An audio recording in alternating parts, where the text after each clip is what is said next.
and welcome back to the UW Film Club podcast. My name is Sofia Geherin. I'm the podcast host for this year, and I am joined today by my very lovely friend. So if you'd like to introduce yourself. Hello, I'm Zoe. Fourth year English major and philosophy major.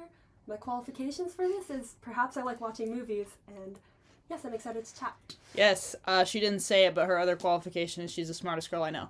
So it's going to be a absolutely fantastic episode. I'm really happy to have her on today. I didn't mention it earlier, but I'm an anthropology major. I don't know anything about CMS or filmmaking, really. So, that's how it goes. But, yeah, today we are going to be talking about the movie La Chimera, a film written and directed by Alice Rohrwacher, came out in 2023. I had the privilege of seeing this movie in the theater at the SIF, what's it called? Cinema Italian Style. I think their Italian film festival that they do every year as part of a class. So that was really beautiful. That was a fantastic experience. I loved it on first watch. Just watched it for the second time the other day. Essentially, this movie follows Josh O'Connor, who is an Englishman, and he's an archaeologist, and he's living in Italy, and it kind of follows like his fragmented memories of lost love as well as his sort of job as a tomb raider, which is, unethical, you might say. But yeah, that's a quick synopsis of the movie, and just so you guys are aware, we will be getting into some spoiler content later in this episode, so if you haven't seen this movie, now's your chance. Pause, go watch. It's worth it, but yeah, just an FYI. So, yeah, Zoe, I'll turn it to you if you have anything you want to just start off with right away. I guess the reason why I chose this movie was I think that it was really just very, well, first of all, a pleasure to watch, but second of all, rich in content and motif, and I think that it's so well crafted. It really makes a perfect movie to me, just with, I think that she's very smart in the ways that she portrays life and death, which is, like, the two broadest things that you could talk about, but she really narrows it down, for context. I guess what I'm talking about, I'm assuming that the people have watched the movie, that Arthur, I think, is very encapsulated in the past, both by his career as a grave robber, and then there's a word for that, it's tombaroli, is that right? Yeah, that's exactly right. And then also his lost love, Benjamina? Yeah, Benjamina, yeah. Yeah. And, I don't know, we could probably talk more about that, but I'm curious, I had a question for you. I saw on Letterboxd that you rated it 4.5 instead of 5 stars, which, is that pointed? I think that it's a perfect movie, but I was wondering what you liked about it and what you didn't like about it. That's a good question. I will say just off the bat, my rating system has pretty much very little validity or meaning at all.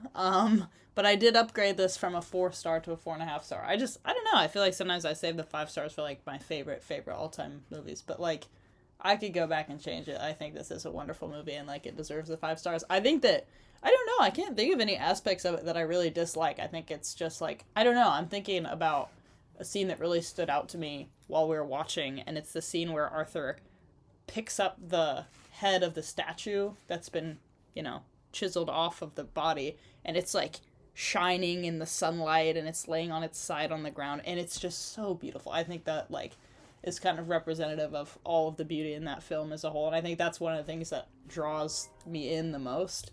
I think just visually it's so compelling, and that will honestly do it for me. I think that is just, such a big component of why I like this movie, but like I think the storytelling is wonderful, the acting is wonderful, just all the people are so beautiful and so striking. Like, it's just, like, simply put, just it's a beautiful movie, and I think that's what I love about it. So, pay the rating no mind, I think it is. I don't really have any issues with this movie, but yeah, you gave it 5 stars, so I guess there's nothing to explain. But I don't know, what stands out to you? Like, what do you love about this movie so much? Oh god, there's so much. There's so much. I don't know, something I could talk about is, I think the film direction itself is very smart. Mm-hmm. I really love, in particular, the way that I don't know the word for it, but like the corners are apparent as if you're seeing it through like a home film. Yeah, I know exactly. Yeah, I don't know the word either. I should have looked it up. It's like I don't know, but then it changes too in like aspect ratio. Yeah, totally. And we were talking about this a little bit before directly after the movie ended for us, and we were trying to figure out like what the differences were, because there's like a short, something that's very like, it's almost square in like, it's almost square, and then there's like something that's kind of in between, and then the film is usually only like, you could barely see that it is embedded in four corners or framed. And we were trying to figure that out. And I think we came to the conclusion that the shortest ones were related to his like disjointed memories of Benyamina. Totally. And then the middle ones were kind of him being disjointed and out of himself. Although I can't remember any specific moments that did happen. And then, I don't know, but anyways, what I mean to say is I think that part of the movie, or much of the movie, is like, how does the past play with the present and vice versa? And by like framing it so intentionally and like leaving those corners in, it really makes you feel like the movie is intentional in its storytelling. Yeah. And the movie does that in many other ways. I think that there are those songwriters. Yeah. Yeah, and they like depict. It's also just a funny movie. It is. But I'm thinking of the first scene, with them included, and they're kind of just like telling of Arthur and the rest of the people's success stories, and it's very much. It feels like a Greek, like there's like this Greek tragedy comedy kind of thing involved. And okay, that's another motif that I was just so enthralled by, because it feels like it is a veiled thinly. There's lots of parallels to Orpheus and Eurydice. I don't know how to say her name. Eurydice, yeah. Okay. You got it. For those of you not privy, although I'm sure that many of you are, no, please explain. There's like this Greek myth where Orpheus, he's this musician and everybody loves him, and he's very much in love with his wife Eurydice. And something happens and Eurydice dies tragically, and he's like, oh my god, I'll never make music again. Is that true? And then Hades was like, or he goes to the underworld and plays a beautiful song for Hades or something. But anyways, the point is, Hades, the god of the underworld, he is so struck by Orpheus and his music and his love for Eurydice, that he's like, okay, fine, you can let her come back to the living world on the condition that you don't look at her when you guys are walking back to the overworld. And well, it's kind of tragically, and he does look at her at the very last instant, and then he sees her, but then she goes away back to the underworld. It's horrible. It's a horrible, it's really horrible, tragic story. But anyways, with lots of motifs of the underworld and lost love, it's very easy to connect Arthur to Orpheus and Benyamina to Eurydice. Yeah. But there's also there's just Benyamina within the movie is really connected to the sky. I was reading this article. It's called Layers of Meaning, Layers of Earth, Necro-Eco-Mythical Perspectives, and the Traces of the Past in Alice Rohrwacher's La Chimera. And this is by the Polish. That's a hard one.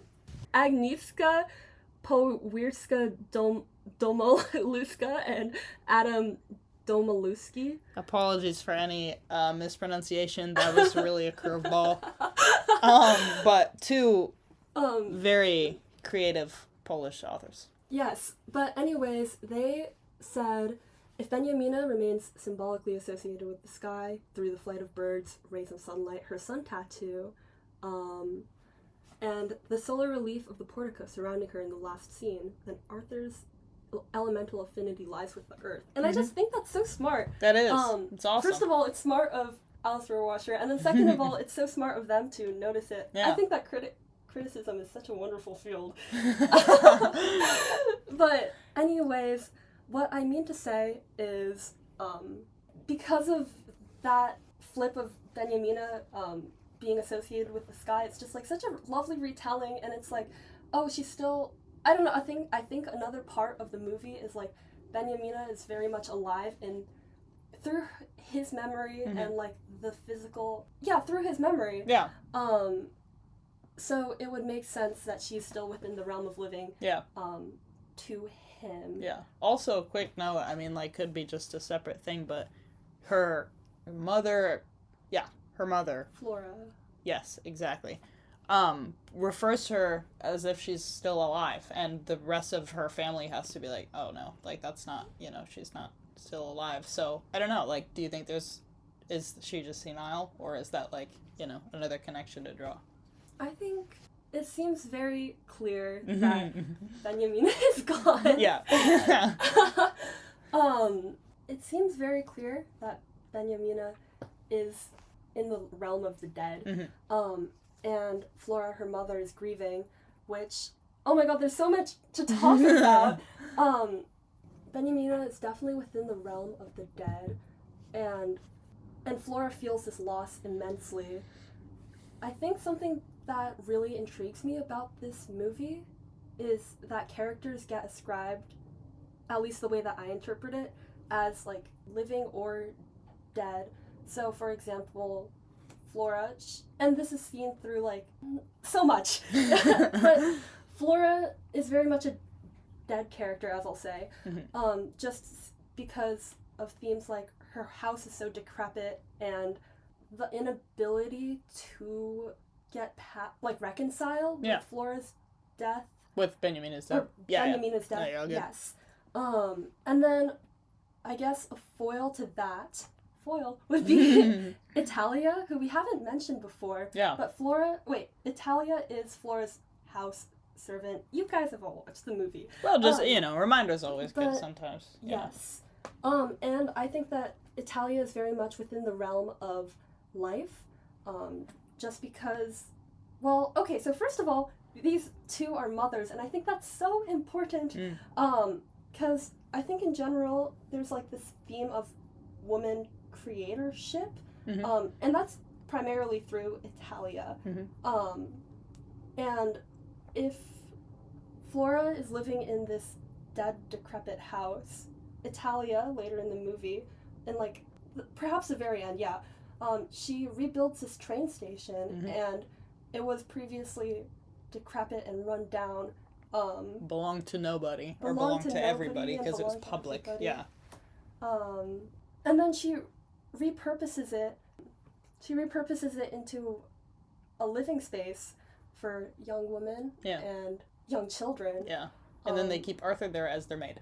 That was so endearing to me. I know, it's so sweet. Yeah, I don't know. I also think, well, Arthur, he's a dead character for sure. And I don't know, all the buildings that are ascribed to the people and their state are so reflective of the other of their state, I guess. And like Arthur, he lives in that shack. Yeah, in just a ramshackle, like, just pieces of tin leaned up against the trees that gets deconstructed literally piece by piece, like. And it's on the outskirts of town, and it's just like there's not a lot going for that shack, or Arthur for that matter. Anyways, I just think that's so smart. Yeah. But then, okay, hold on. I was within the same article, the Polish article. Yeah. There was also this comparison of the houses, and then I think they said that there was this connection to the houses, and but then also on the counterpart shrines, and then all these houses seem so impermanent compared to the shrines, which haven't shrines or graves, but and that there's a permanence and a like weight to the shrines that you couldn't even conceive of with the house, and then Yeah. it feels so futile. That's true. And I That's a think great that's point. so lovely. That is. Yeah.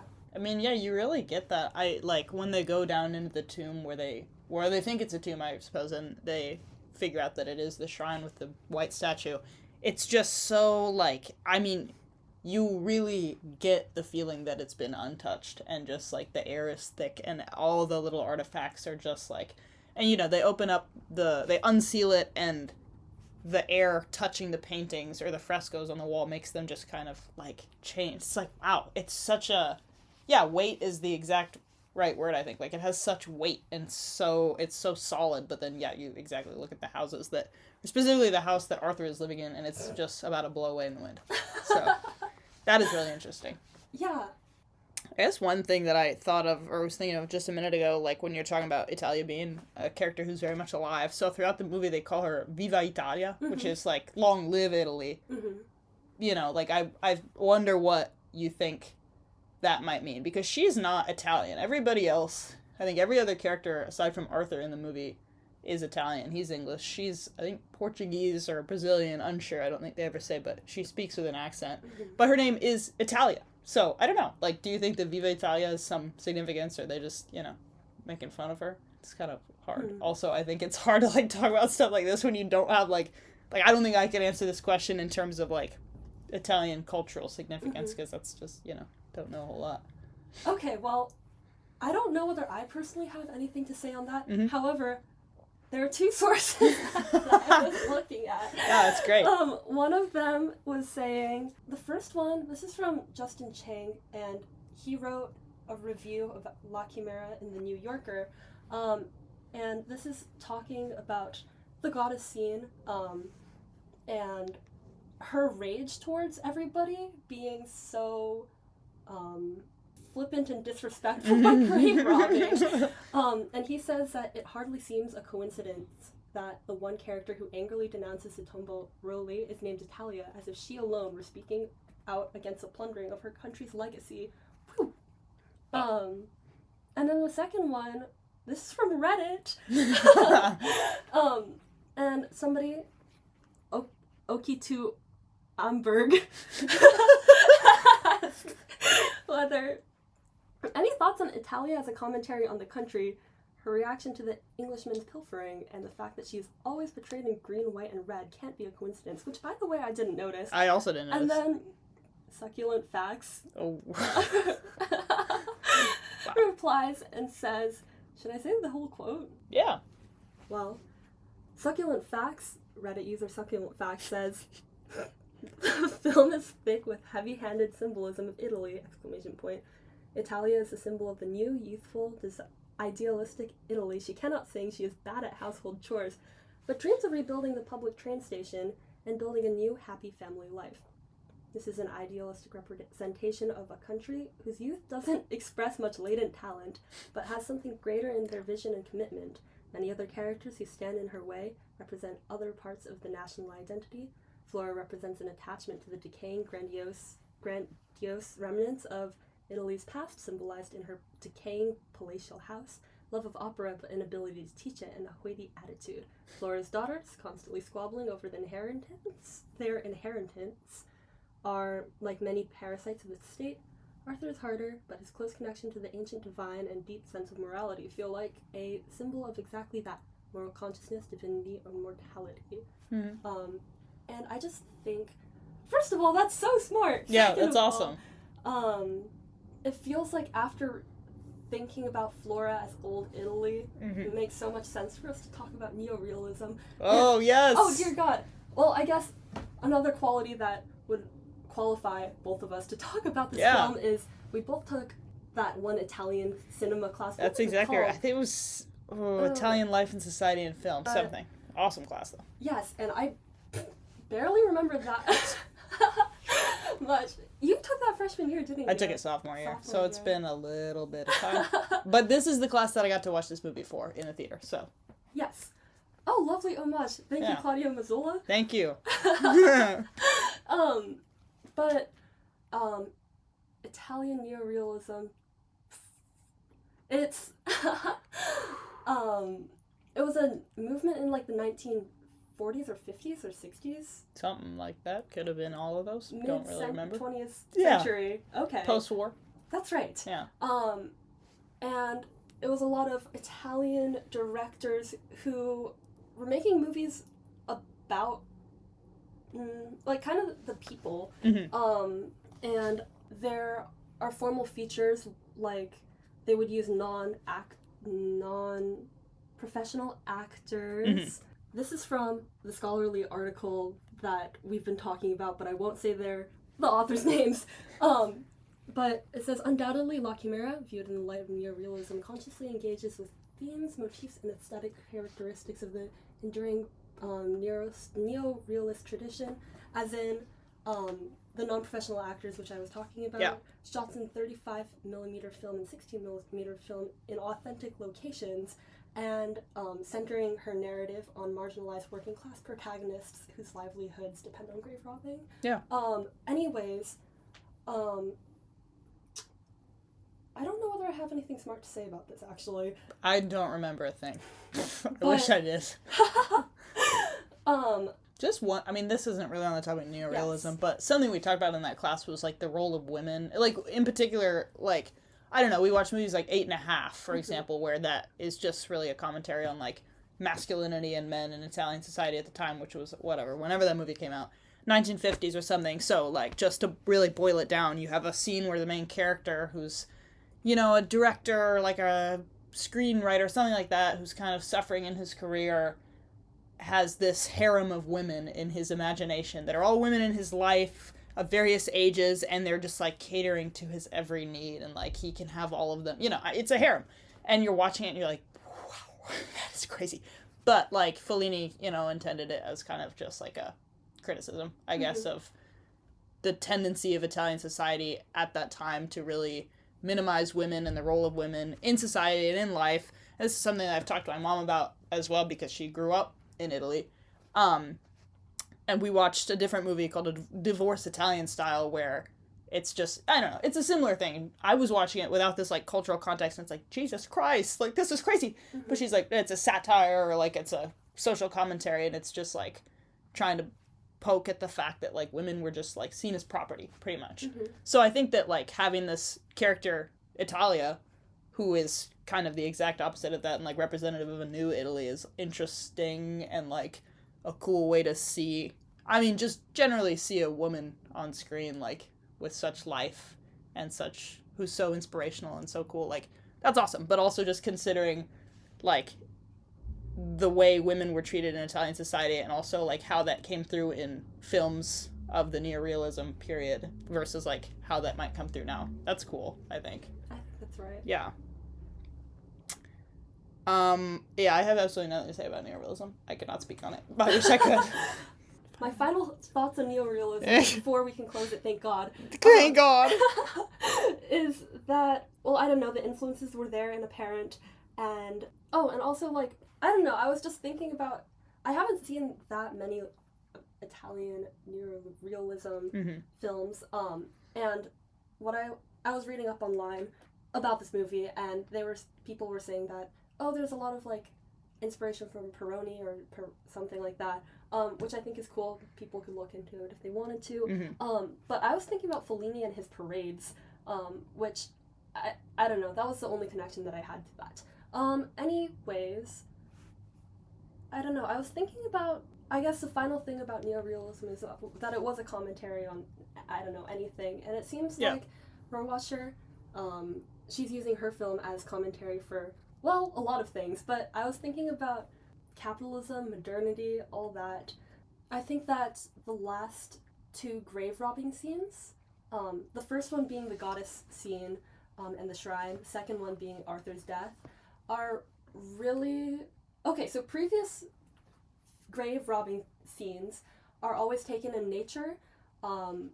Like, there's the hill that... Yeah, Rohrwacher, she is using her film as, well, criticism, of course, which is very in line with, well, neorealism. And I think that some part of this movie is a commentary on, like, capitalism and modernity. During the first, like, act of the film, much of the grave robbing is taken within like this like idyllic pastoral like tone, and it's kind of funny, but the scenes are very much nature oriented. Like there's the hills and the woods and all that, but then the last two grave robbing scenes are they're more industrial. That's exactly right.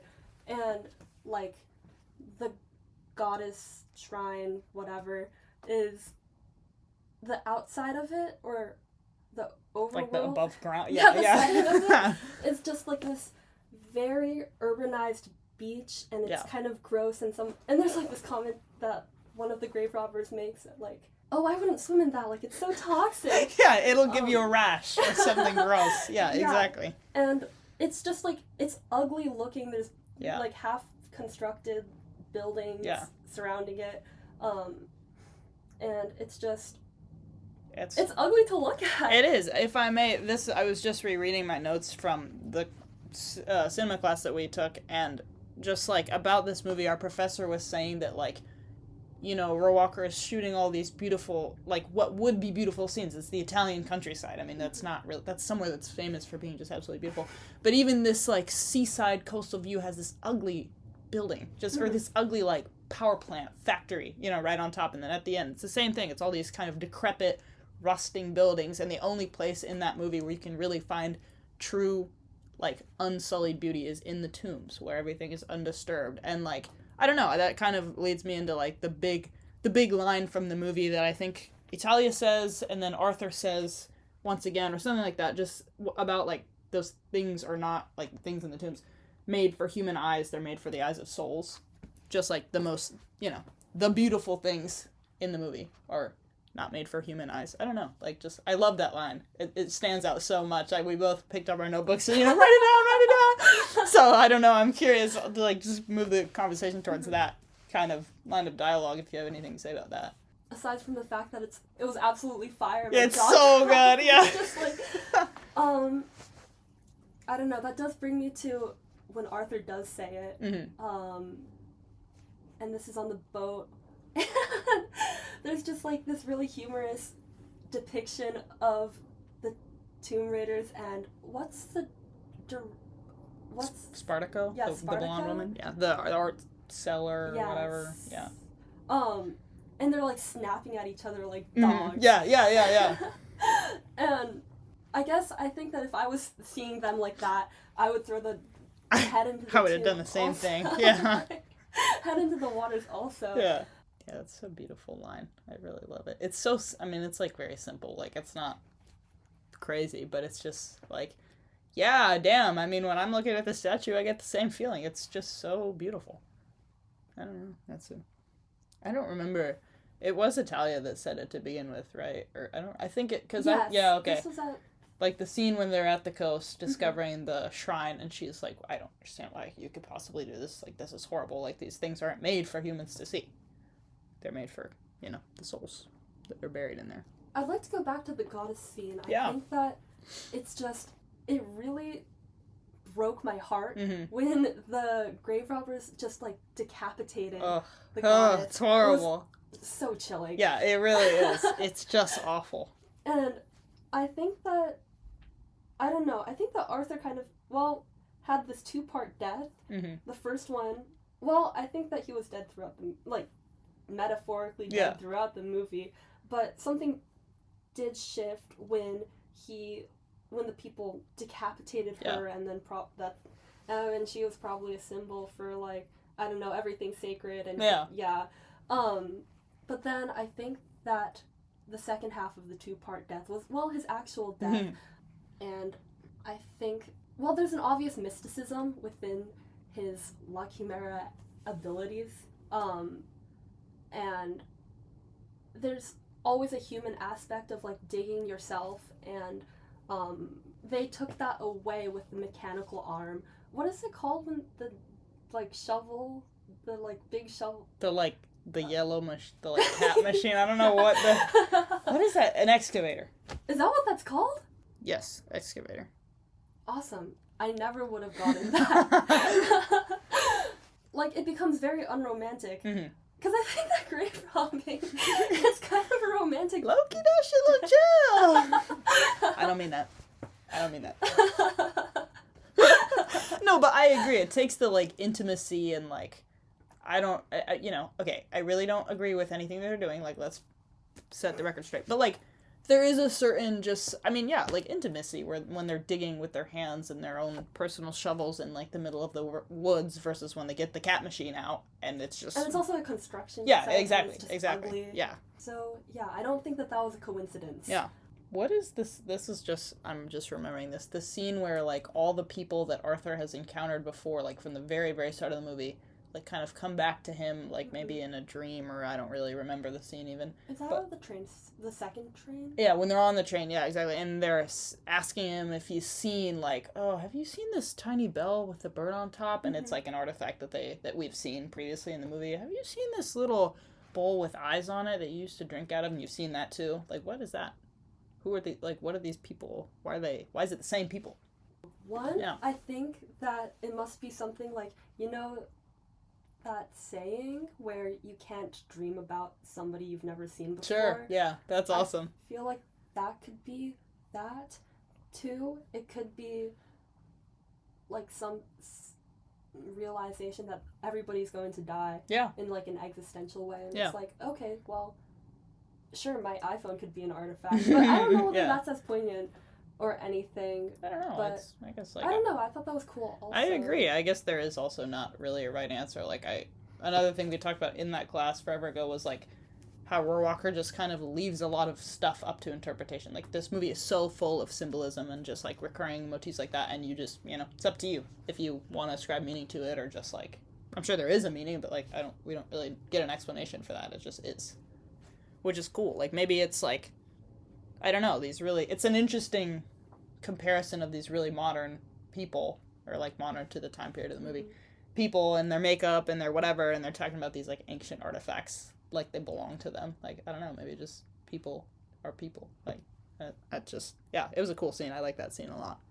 Oh, another just half-baked thought, I don't know, just something that I was thinking about as we're sitting here, like, so one of the final scenes of the movie is you see Benjamina again, she's pulling at the red thread in the ground. And this time it, like, leads to Arthur, like, it's their, like, reconnection or whatever.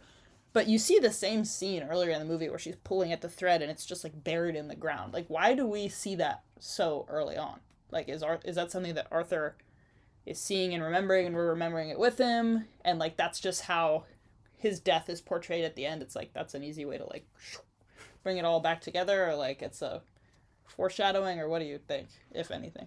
I feel like it could be some kind of deja vu, like he knew that this was going to happen. Yeah. I don't know whether I have any theories outside of, because, like, I just think the red string is so interesting. Yeah. It might be the most mystical part of the movie. Ooh, it's, like, chilling. Like, it's so cool when he's down at, at the very end of the movie, he's been buried in this tomb and he's walking around with the light of a lighter, barely anything, and he sees the red thread descending from the kind of roof. That just, like, sends shivers down your spine a little bit. Like, I know. I really like that image. I know, it really makes you think, like, was that something that they encountered together before? Yeah, I don't know. Because it's, like, her dress that's, like, unraveling or something just into, like, yeah, I wonder. I don't know. I mean, I think that the red thread, like, being a symbol of, like, connection to a lover, like, that's a pretty common thing. So I wonder if it's just that, but, like, I don't know. Like, it could be anything. I think it's just, but it's so effective. Like, it really works. Do you think that it's, like, an indicator of death? Because we see that, and, well, she's dead. Yeah. And then that's, like, the last thing that he does before he dies. Yeah. Sure. I think that could certainly, like, be the case. Just, like, I mean, it's so ominous. Like, just hanging... He's underground and it's, like, dangling in front of, who's to say, like, is it reality? Is it just already he's dead and it's just whatever? But, like, it's just creepy. Like, I think it definitely, it's just right in your face. Wow, like, okay, he's done. There's also, like, going back to Greek mythology, like, the 3 fates. Yeah. And I feel like they all have those designated yarns that depict a person's life. That's a great point. Well, yeah, in, what's the hell? I'm thinking of the Disney version of Hercules, where the fates pull the string out, and when it's somebody's time to die, they cut it. Mm-hmm. Yeah, I mean, totally. You got it exactly right. That's an interesting point. That's really cool. One interesting thing that we were talking about the other day, just as we had finished the movie, Zoe asked me, like, how my experience may have been different watching this movie, because I can speak Italian. Most of this movie is in Italian. Like, Josh O'Connor is speaking Italian for the majority. There's some English, some, I think, German, French, just, like, sprinkled in there, but the majority of it is subtitled. And I was saying that, like, the biggest effect that had was, like, being a little bit more immersed, I think, because, like, I can understand, it just feels so, like, familiar and so much fun to watch a movie in, like, a different language that you understand, like, it's tied to all these different memories for me that someone else might not have, but, like, I think it just, also, like, getting one step closer to, like, the original, or the way the movie was made, and, like, I don't know about meant to be enjoyed, but, like, that's the language that it was made in, like, that's really cool, and it's awesome to hear, like, all these little intricacies that don't get translated quite right into English. I feel like I get access to a lot of intricacies that aren't translated necessarily, like, exactly, because you can't really do that into English, like, all these figures of speech and, like, certain rhymes and just, like, the tone of someone's voice, or, like, an expression that they use that I might recognize, like, that just would be meaningless to someone who doesn't speak that language. I think that's just so cool, like, and I'm sure it's the same for anybody who can speak another language and watch a movie in its original language. Like, I think it just brings me a little bit closer, because it feels like, I don't know, like, I recognize the personality that a lot of these characters have just because I see it, like, in my own family. I'm thinking of, I think Piero is his name. He's the grave robber friend of Arthur who picks him up at the start of the movie. Mm-hmm. I was like, wow, like, I know people like him, you know what I mean? And, like, Flora, like, kind of reminds me of my grandma, and, like, just, I don't know, I think they all have just something to them that I'm like, I know what it's like to be around people like this in, like, a really positive way. I think that's so much fun, and, like, I've heard all of the things that they're saying said to me, like, just the turns of phrase and stuff. That's so cool. But I think that, like, I don't know, I mean, there's, like, not any glaring issues in translation or anything like that I caught, so nothing big, just, like, a little bit more personal connection is always, like, a wonderful thing. That's awesome. Yeah. You kind of already answered, well, go ahead. answered my questions that I was going to ask you, but I was wondering whether you had any, like, scenes where you were like, oh wow, I'm so happy I know Italian. Yeah. That you would want to share with the people. I think that's a great question. I wish that I had, like, thought to keep that in mind as we were watching the movie, because I think just, like, retrospectively, it's a lot of the very small moments and, like, one line of dialogue that's like, I know that, like, I know I've said that, stuff like that, just, like, expressions that don't really exist in English. Or, like, I'm thinking right now of, the very end of the movie when Arthur is at the kind of house that Italia has constructed out of the train station, and they're just kind of, like, hanging out. Like, they're not doing anything serious, they're trying to get the lice out of the kid's hair, and someone's cooking a meal, and the kids are all playing, like, just a very, like, familial scene. Like, I don't know. That really struck me, because I was like, wow, I could have been there. I just know. I mean, everybody knows what it feels like to be in, like, a room full of people, Yeah. It's nothing very niche, but it's just, like, whoa, like, it seems like a scene from my memory. And, like, throughout the movie, I was also thinking, like, I could just so easily recognize any of these places. Like, I'd never been to any of the places that were shown, but it felt like I had. Like, they all seem so familiar, which, yeah, it's so cool. I think just, yeah, it's beautiful. I think it's just, like, on a personal level, like, comforting. I don't know. Anything else you want to talk about? Oodles to say. So much, yeah. Me personally, I was really struck by the coloring decisions within the movie, just because, well, I think that it's beautiful, but most of the movie, I would say, is, like, it's not muted. Yeah. There's, like, a certain, like, grainy quality to it, except for this instant of, like, specific bright blue. Is that some, like, I was writing about this, but it was just, like, examples include the blue that the car is when he gets picked up by Piero, yeah. The socks that he gets from that the salesman on the train that tells him he smells like shit. Yeah.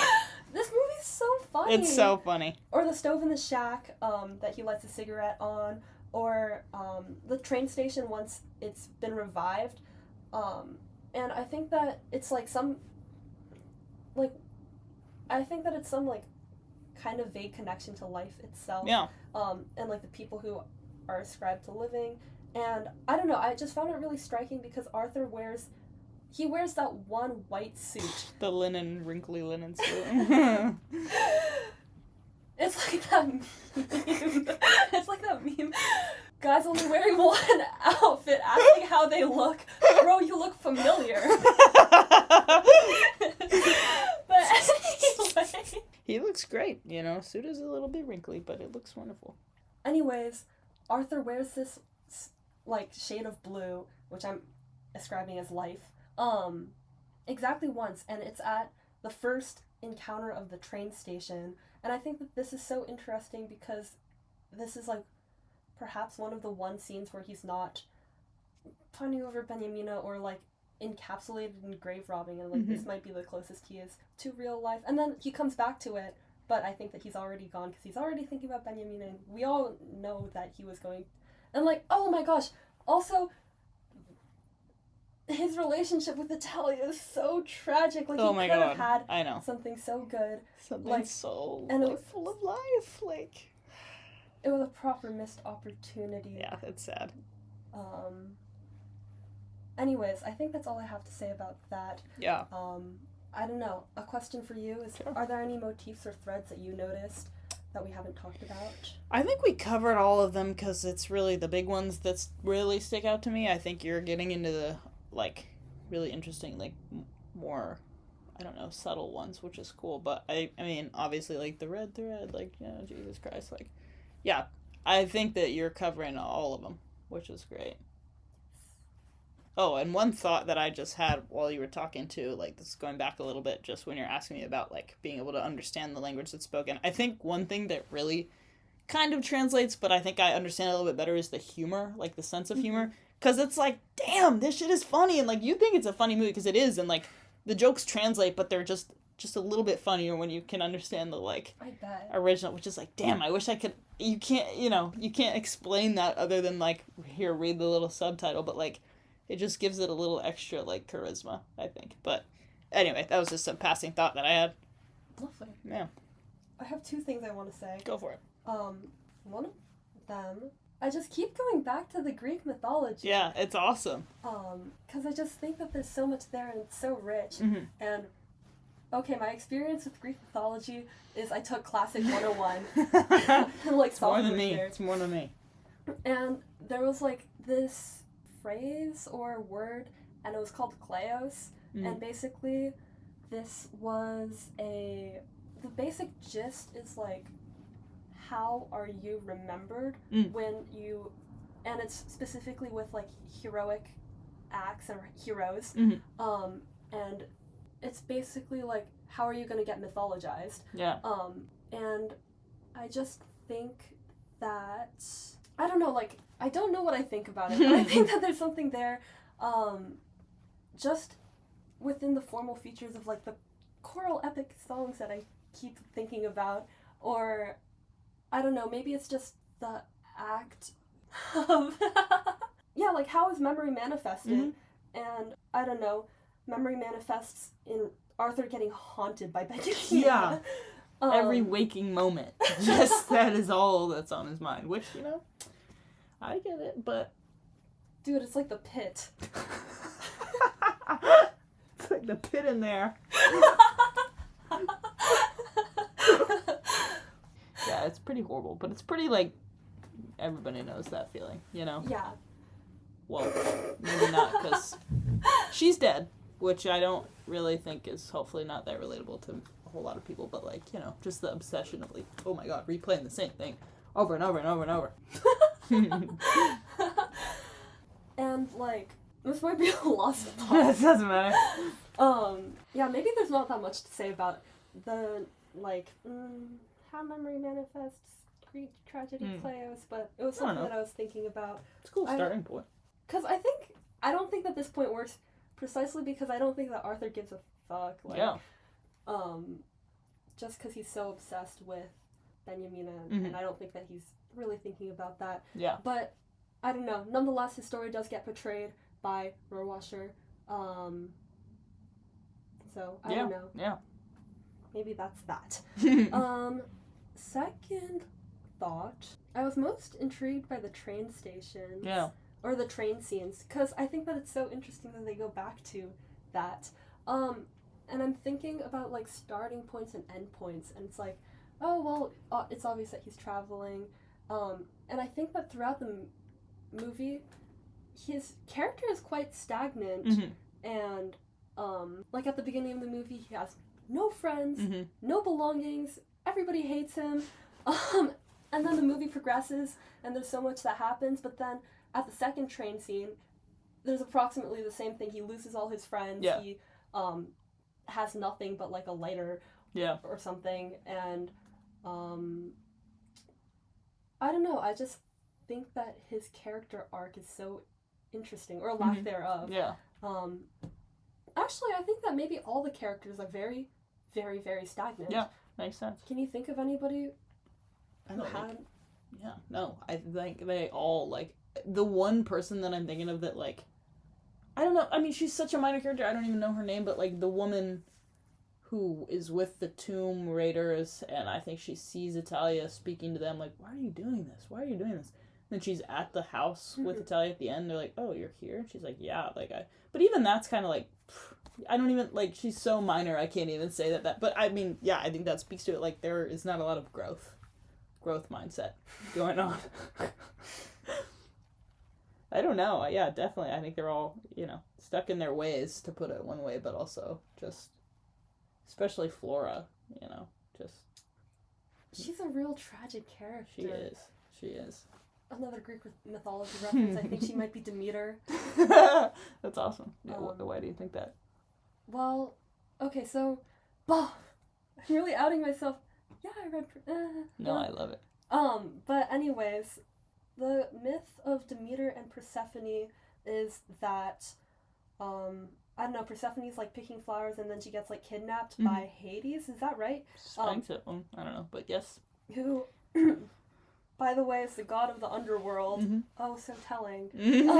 And, I don't know, she's kidnapped there, and eats, like, 3 pomegranate seeds or something like that. But anyways, that, like...